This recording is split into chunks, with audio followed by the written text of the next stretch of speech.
So community energy Horsham's in its sort of embryonic stage. We've been going for a few months. As you can see on this first page, we call ourselves the face of Energised South in Horsham District. What does that mean? That means that Energised South will do the sort of the paperwork and all the back office and the boring stuff, and we try and promote the concept of community energy Horsham in our district. And then when it moves on to the next stage, Energised South will support us. I'm admitting someone called Steve. I've just done that, Carrie.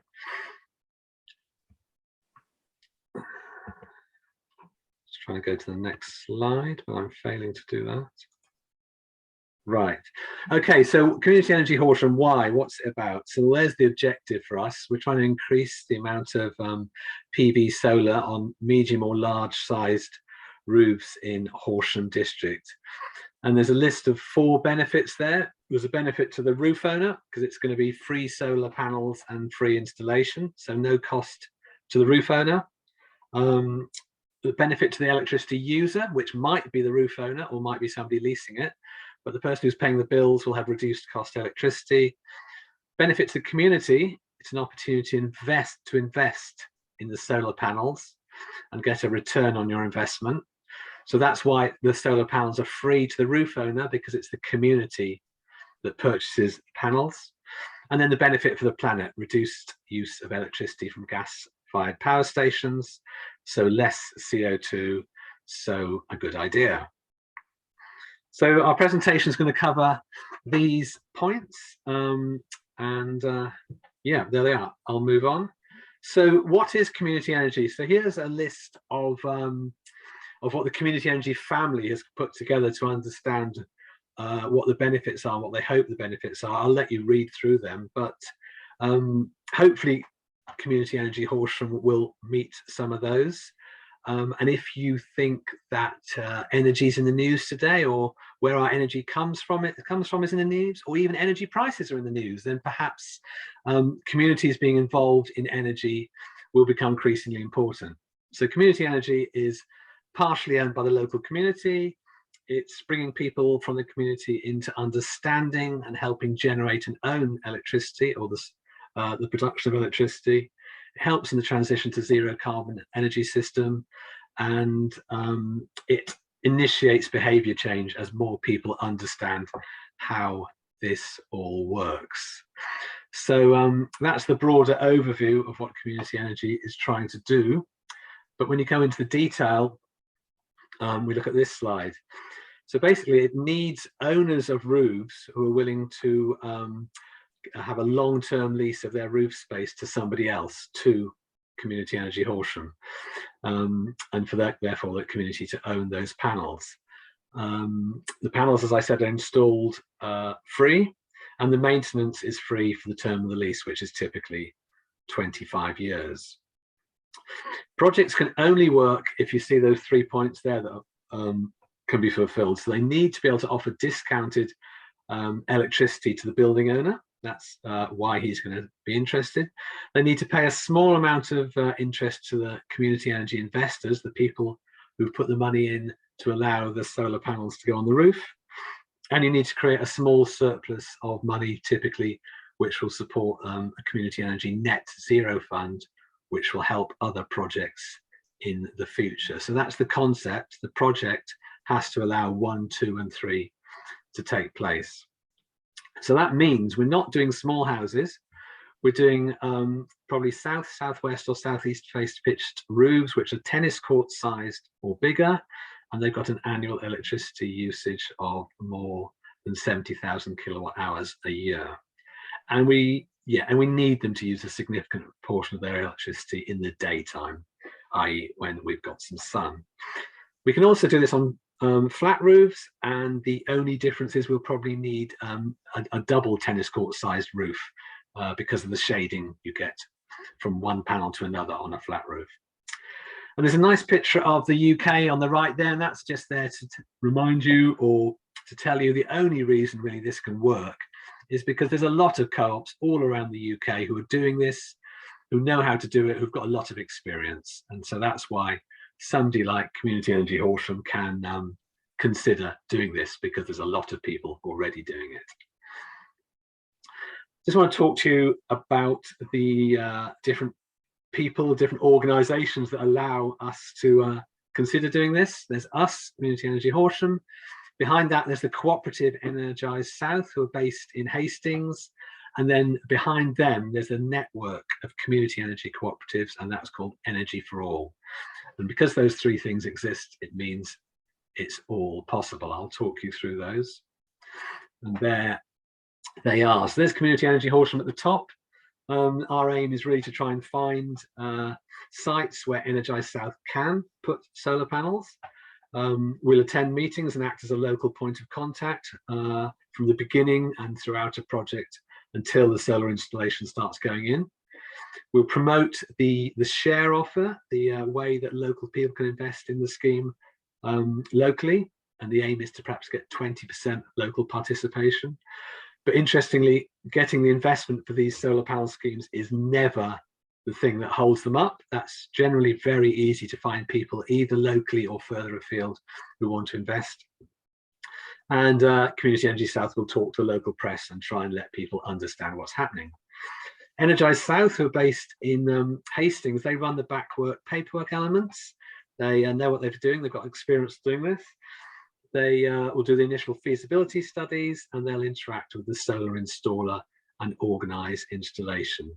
And they will promote the share offers outside the Horsham area, so they'll get the other 80% to allow us to fund these solar panels going onto the roofs. And then Energy for All, they're this nationwide group. They're contracted by Energise South to give technical and financial functions for the co-op, and they'll support Energise South in the share offers. And they'll monitor and maintain the solar panels over the life of the license period. So they've got the engineers who will go out. Energise South, that's what Energise South look like. They've got already 8 installations in the Hastings and St Leonard's area, and they're planning more. There's some numbers for you, I suppose. Well, for me, the most interesting one is the bottom right, the pink one, where they're saving 2,000 tonnes of CO2 emissions over the 25-year life of the projects that already exist, of their 8 projects. So that's, I suppose, the main driving force for all of us within Community Energy Horsham. And then this tells you about Energy for All. As I say, UK-wide, 31 co-ops. I've marked Energise South there bottom with a little red arrow.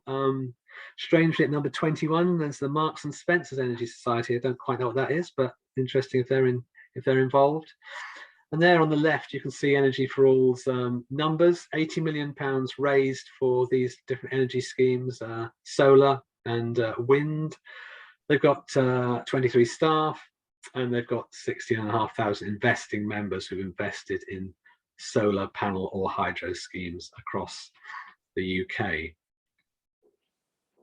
And some of the expertise that comes from these people, from Energise South, they'll create this share offer. So again, Community Energy Horsham, we're the face of Energise South, but we don't have to worry about creating this because Energise South know what they're doing. They've done it before. They will worry about creating the share offer, but we'll promote it. And then people like, well, Energy for All know about installing solar on roofs. And that just shows you a diagram that I like. It shows you that if you've got an orientation facing to the south, guess what? It's possible to get 100% efficiency there from your solar panel. You can see 100 halfway down there. And there's that sweet spot, southwest, south and southeast. They're all getting high scores, close to 100. And I've shown you the picture bottom right, because that's an interesting one. That's on a flat roof where they're hoping to catch the sun early in the morning and late at night. Typically, obviously, that's available in the summertime. And so they've got very low panels and they're stacking them in. They're very densely packed on the roof. Typically, the panel might be more upright, but those panels are there facing east-west just to try and grab some of the relatively high efficiency numbers that are possible there. If you look down on that picture, look down on the coloured picture, where west and east you can see it is possible to get 80, 78% efficiency. So you can choose to put some of the panels east facing, west facing, if you know you need energy, a high amount of electricity energy in early mornings or later in the evenings. So I'm now going to hand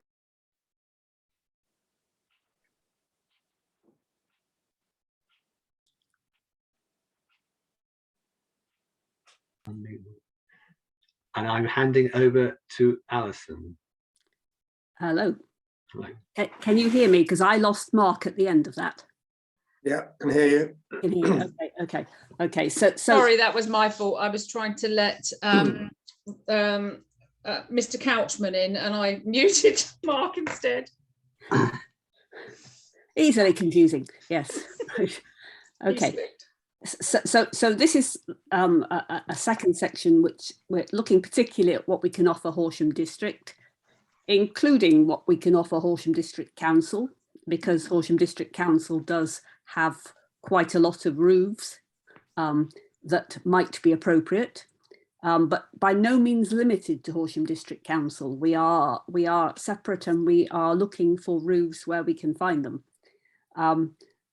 What sort of roofs we're looking for, we'll come to that in more detail in a minute. We have got one possible example that we're starting discussions around in Horsham, and the experience of other local authorities, and some of the pitfalls as well as some of the benefits. Could we move on to the next slide, please? Okay. What can we offer? How can we support the local community? We know that if we are going to reduce carbon emissions to the extent that we need to, it has to be throughout the whole of the activity of Horsham District. Whilst the council has plans to reduce the emissions associated with their own estate, that will only give us a very small proportion of the reductions that are needed. This is a way of reducing the town's and the district's carbon emissions with little or no council investment, and bringing in new sources of funding through the community share offer, which, as Mark has already explained, because it has generally about a 4% interest return, is an attractive return even for people who aren't perhaps as knowledgeable about the carbon as others. The idea is that it generates revenue to support the startup of other initiatives, and it gives a sense of empowerment. I've been involved for several years in another community energy scheme, just as an investor, and it makes an enormous difference to how you see energy. I'm not somebody who's generally particularly fascinated by those detailed figures about kilowatt hours and all the rest of it. But it's funny how quickly you do get interested when you've got a personal investment in it. It also makes you much more aware of the energy you use. You understand why those smart meters and similar things are necessary and how it makes a difference. It seems a little alarmist, but we are aware at the moment of issues of energy security, particularly when it's bound up with political and geopolitical conflicts, and the idea that there is energy locally is one that I think most people can appreciate. And it does mean that it's not government, it's not the council, it's local groups talking to people that government and the council might find it quite hard to reach. That's the hope anyway. That's what we think we can bring to the table. Could we have the next slide, please? Okay, so we're looking to put solar PV on Horsham District roofs. As Mark says, we're not really concerned with domestic roofs. In the case of domestic roofs, it's generally the house owner or the landlord or the housing association that would be concerned with that. The sorts of buildings we're looking for are a bit bigger generally. They could include farms and farm buildings. There are some very successful community energy schemes on farm roofs, a lot on schools, not as many as Carrie would like, but there are quite a lot on schools, particularly in East Sussex. We've become very aware of that. Colleges, yes. Energise South has already done quite a lot of work on colleges. Universities, ditto. This is less frequent, but private hotels. It has always seemed to me that private care homes are an absolutely ideal organisation or type of organisation for for community energy, because in addition to sometimes having quite large, quite new roofs, they also have a heavy usage of electricity, particularly during the daytime. So that they seem to me a very sensible option. The people we're working with, Energise South, are currently trying to put together a project which is based on an assisted living facility. Anybody's got any ideas or contacts there, it would be great. Hospitals, police and fire stations, local authority buildings, libraries. I mean, anyone who's using refrigeration, that brings people who've got the energy usage as well as the roof, perhaps. Engineering firms with machinery you see around, manufacturers and office buildings. All of those could, if they have the size of roof and the energy usage, be possibilities. And we've got one draft example, which is the bridge to show you, which I think is where I hand back to Mark. Okay, thank you. Yes, so yeah, note at the top we're saying plus or minus 50% on the accuracy of any savings figures here, and that's true. It's probably a bit better than that, but basically we need to get absolutely accurate numbers, and we haven't got them yet because it's difficult to get hold of. But I just want to show you, run through this example. So we've got the no solar example there for Bridge Leisure Centre up at Broadbridge Heath. So where it says no solar, I've got two examples. I've got November 2021 and November 2022. We're assuming prices are going up. And so as you can see, we are saying there's a usable roof space of 1,000 meters squared with an annual usage, we're guessing at 200,000 kilowatt hours per year, and then a unit cost for 2021 and a higher unit cost for 2022. And those give us those two different annual cost figures for a roof when there's no solar on it, or for Bridge Leisure Centre when there's no solar on the roof. And then we've got two examples below. We've got in the black print, November 2021 with solar, and also below that in the purple print, November 2022 with solar option. And they're investigating those two different prices of electricity from the grid of 18p and 28p. And the point is, once we've got solar on the roof in November 2021, we can generate, we think, 100,000 kilowatt hours a year, of which 70,000 will be used by the leisure centre. Why only 70,000? Because some of it will be generated on midday in June and July, and it won't be able to use all of that solar generated electricity. So 30,000 will go back to the grid, but 70,000 will be used on site. And so that will leave 130,000 kilowatt hours to come from the grid. And so if you total all those figures up, you come up with a saving in November 2021 of about 3,500.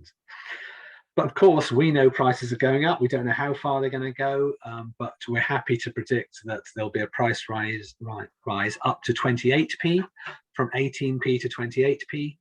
And so when you look at the November 2022 figures, it starts to become a lot more attractive, and you can see there's a saving of £10,000 a year. Although actually I'd say the saving of £3,500 a year is probably attractive as well. So that just gives you an example of how the savings can stack up, how it works. Of course, at the bottom, there's the CO2 emissions reduction. You can play with this in various ways. You're probably going to take the 100,000 figure because some of it's going back to the grid, which is useful. We're saying there that it's displacing 100% of electricity generated in gas-fired power stations. We're saying that UK PLC now gets another 100,000 kilowatts of electricity from solar. So if you do that calculation that way, there's a saving of 49 tons of CO2 per year.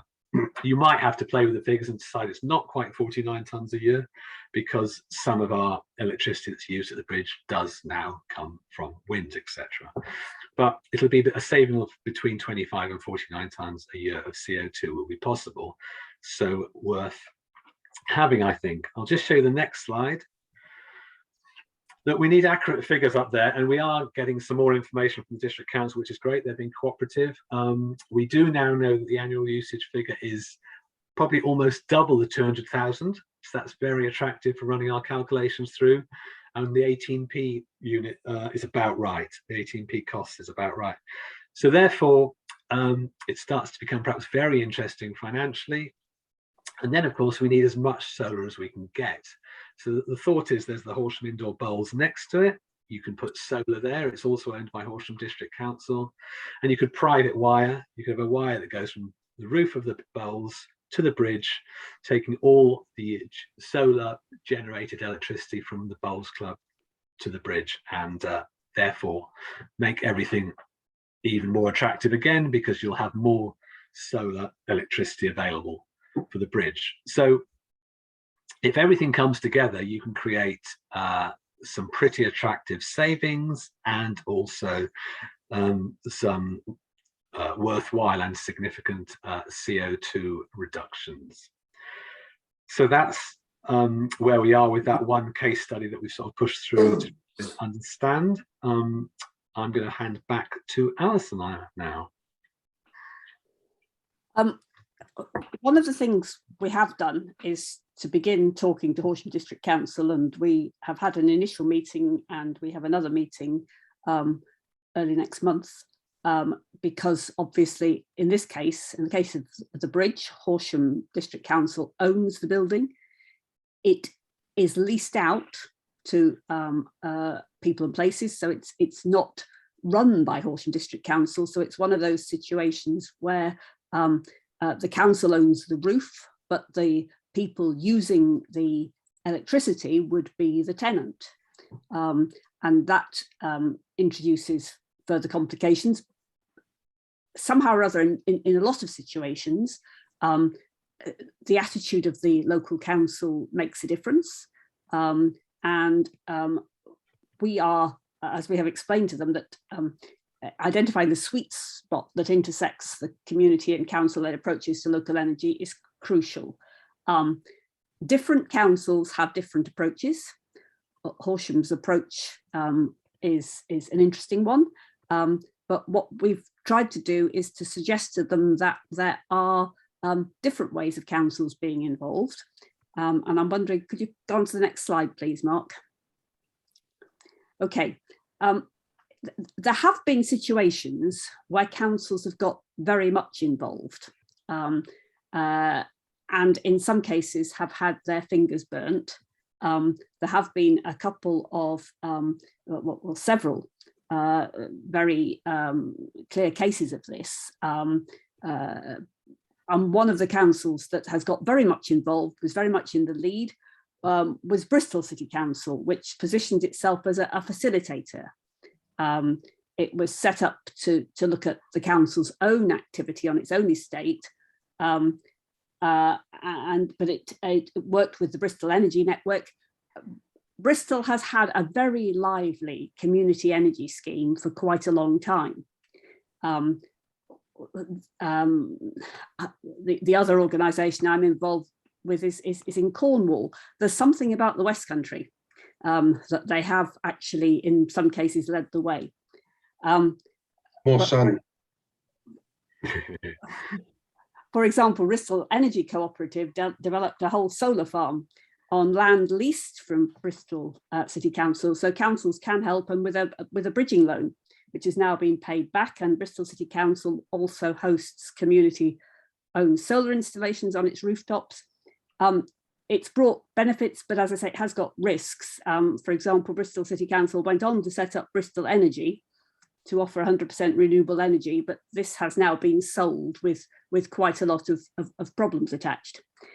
It's not a model that we would expect Horsham District Council to go for, and it's not a model they were very keen on, as we anticipated. However, we are hoping that Horsham District Council might be willing to go for a slightly different model. Could we have the next slide, please? Okay, Bath and West, which interestingly enough is also in the West Country, is a community energy which was established in 2010 by local people seeking to raise money to install community roofs on roofs of local buildings. They are a fully constituted organisation. They're different from us. We are simply talking about being the face of Energise South in Horsham. They've raised £16 million over the years, distributed 45,000 to local projects. And they've been helped in mainly indirect ways by a cooperation agreement with Bath and North East Somerset Unitary Authority. It's a cooperation agreement that we would in some ways like to get with Horsham District Council, or a similar sort of thing. It survived political changes and it recognises, for example, the need for normal procurement, but it is based on shared objectives like tackling climate change. And it has meant that, for example, Bath and West community can access the offices and even get different departments to talk to each other, which is quite a useful thing to have been able to do. We are hoping that we may be able to get something similar. Next slide, please. So what have we done so far?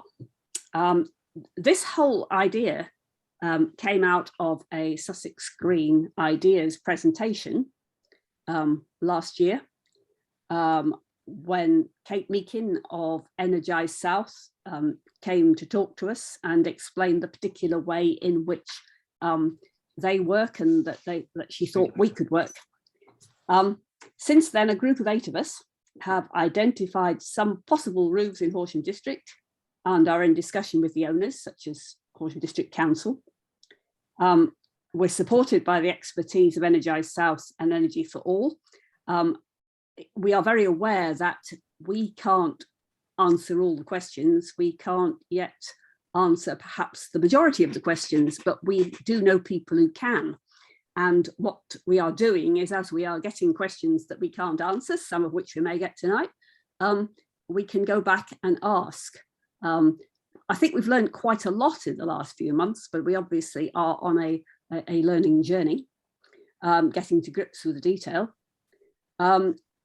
One of the things we did do fairly early on was to decide that it would be really useful to have some case studies of successful installations, which preferably come in the period when either the feed-in tariff was reduced or largely gone, because unfortunately quite a lot of case studies are from the period when there was quite a substantial feed-in tariff.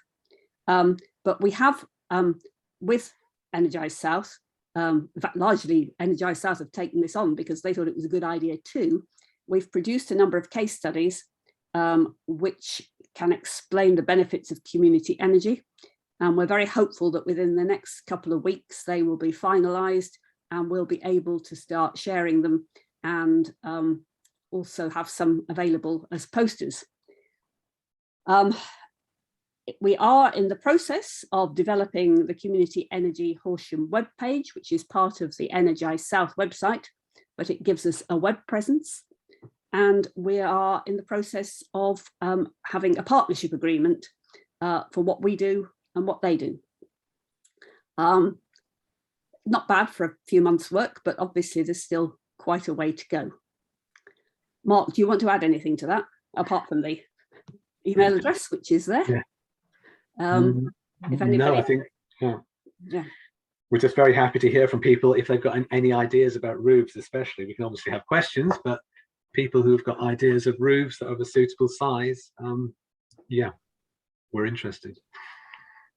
Shall I turn the recording off, or at this point? Probably. Yeah. Yes. Yeah, okay, let me do that.